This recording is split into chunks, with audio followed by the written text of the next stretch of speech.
Nous abordons dans cette section les exigences en termes de ressources matérielles et logicielles pour votre ordinateur qui servira à implémenter un environnement virtuel de pratique des technologies microtiques.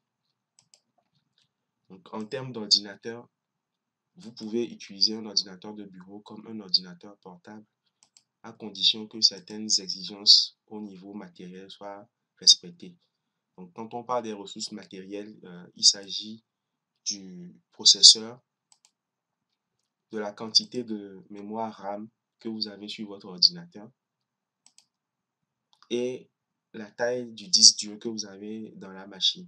En ce qui concerne le processeur qu'il doit avoir dans votre ordinateur, nous vous conseillons de prendre une machine qui a pour un minimum de processeur, un processeur Intel Core i3 ou AMD Athlon Phenom 2.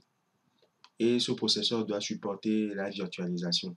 Pour la quantité de mémoire RAM, nous vous conseillons d'avoir un minimum de 4 gigaoctets comme mémoire RAM et le mieux serait d'avoir 8 gigaoctets comme mémoire RAM. Et si vous avez les moyens, avoir une mémoire RAM supérieure ou égale à 12 Go serait excellent.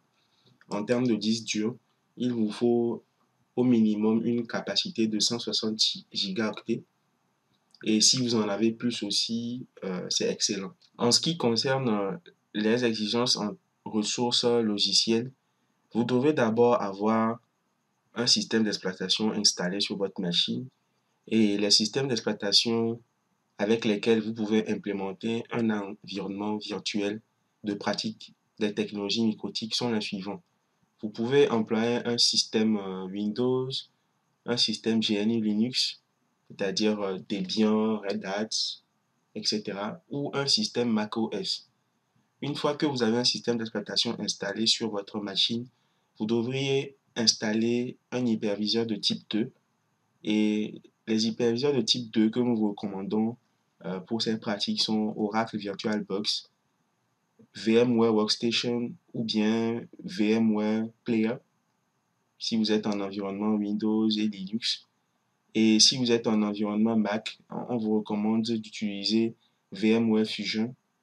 Il y a aussi l'hyperviseur de type 2 QEMU qui est utilisé aussi sur Windows, Linux et macOS. Ensuite, vous devrez avoir GNS3 et la machine virtuelle de GNS3 installée sur votre machine. Et puis après, télécharger l'image CHR de Microtik à partir du site web officiel de Microtik.